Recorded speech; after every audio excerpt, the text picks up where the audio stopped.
The great fairy city of Belastia was a sight to behold.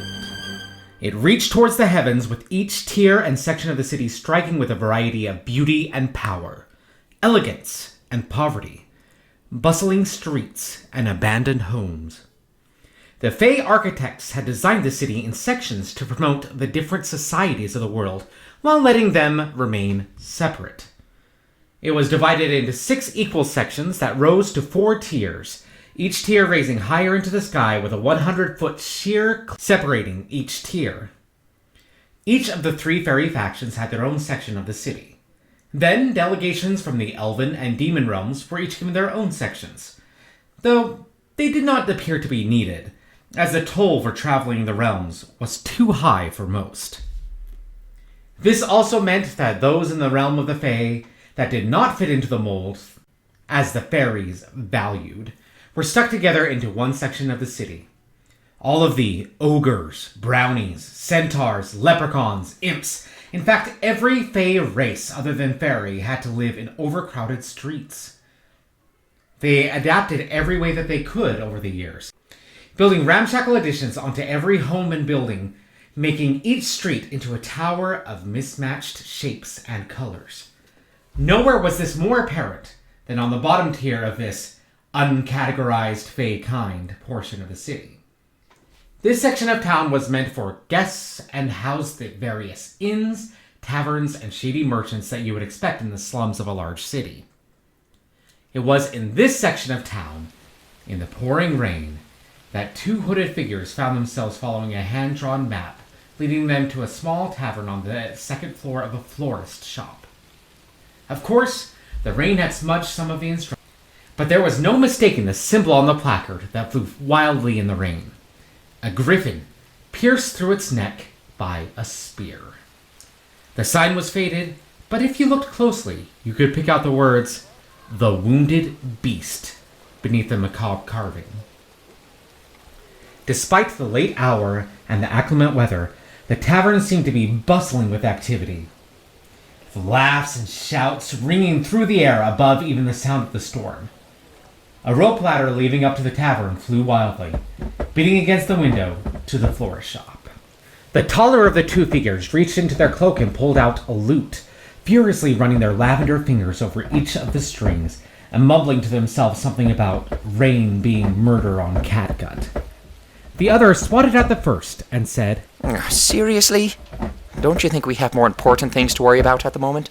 Now, help me roll up my sleeves so I can climb this ladder." The 2 hooded figures climbed the ladder and entered the tavern. The tavern itself was crowded with creatures of every size, shape, and color. The barkeep, a spindly, grayish creature with willowy, spiked arms, noticed the newcomers and pointed towards an empty table in the corner of the room. The taller of the 2 figures ordered a frozen drink with a tiny umbrella, cast off their cloak, and plopped in the corner. "Evening, barkeep. What kind of slog are we serving tonight?"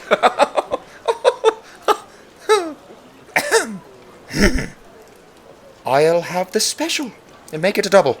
The second ordered themselves the special and followed, glancing around the room suspiciously, making a point not to take off their tall top hat before sitting and pulling out the map once again, just to check.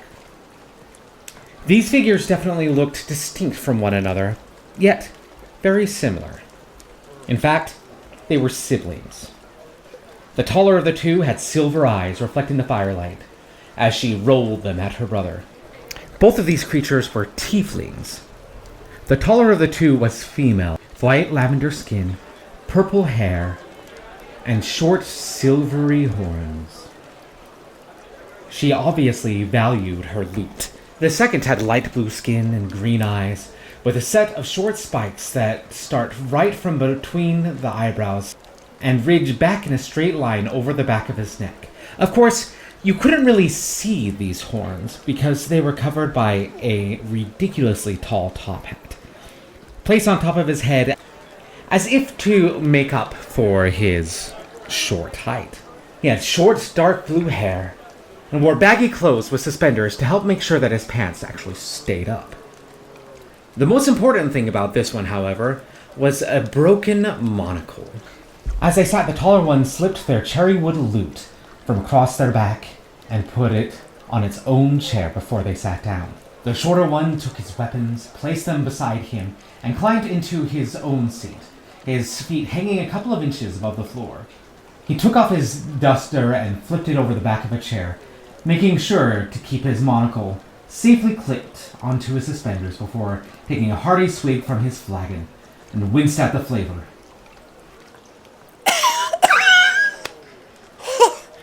If this be the special, I'd hate to know what yours tastes like. Ugh. The bartender grunted at the two visitors and went back to his business. As the two visitors sat down, a small voice shouted, "Hey, watch where you're sitting!" And a small creature about 6 inches in total height, dressed to the gills in battle armor, climbed onto the table and stared down the visitors.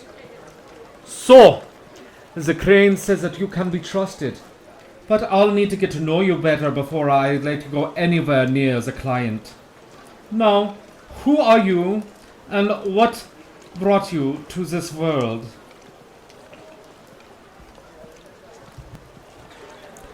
The male tiefling's eyes lit up at the idea of addressing someone that's actually shorter than them, especially by such a large margin. And that excitement made him flub his words just slightly.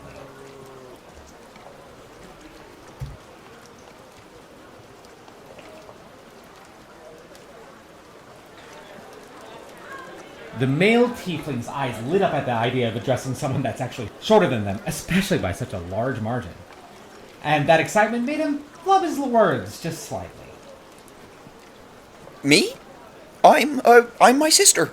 I mean, this is my sister. I am a Snurkleton. Snurk. I'm Snurk. Snurk trailed off while pointing awkwardly at the map and eyeing his sister. And I'm Mavarith. My less eloquent companion is my brother, though he did get his name right. She said as she took a piece of some sort of root vegetable off of Snurk's plate and smelled it. She grimaced and put it back. Ugh. Troll food. She sipped her drink, giving a start as the sour suddenly changed to sweet. The small creature nodded approvingly and reached out its hand.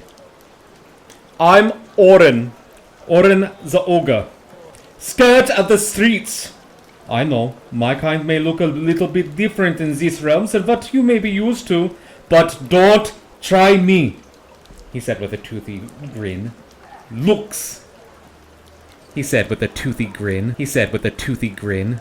"Looks can be deceiving." Orin snapped his fingers and ordered a large flagon of ale, took a drink, belched loudly, and then continued. "Now, I understand that you've sent by your superiors to negotiate with Queen Malinor. So you are familiar with the palace, but you have lost your access to those levels." He raised an eyebrow. "How exactly did that happen?" Care to tell him, Snurk? Fine. It's rather a long story, but it all boils down to me playing a song the Queen didn't like, and Snurk singing along to it, and I think there was some snake charming involved, but I think Snurk would rather tell you that.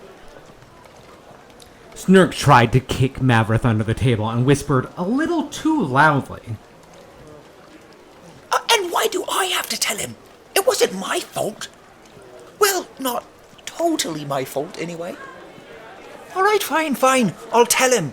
Okay, so it may have had something to do with my sister here pretending to be a snake charmer, and me pretending to be a snake, and the both of us making off like a baby orc with a battle axe.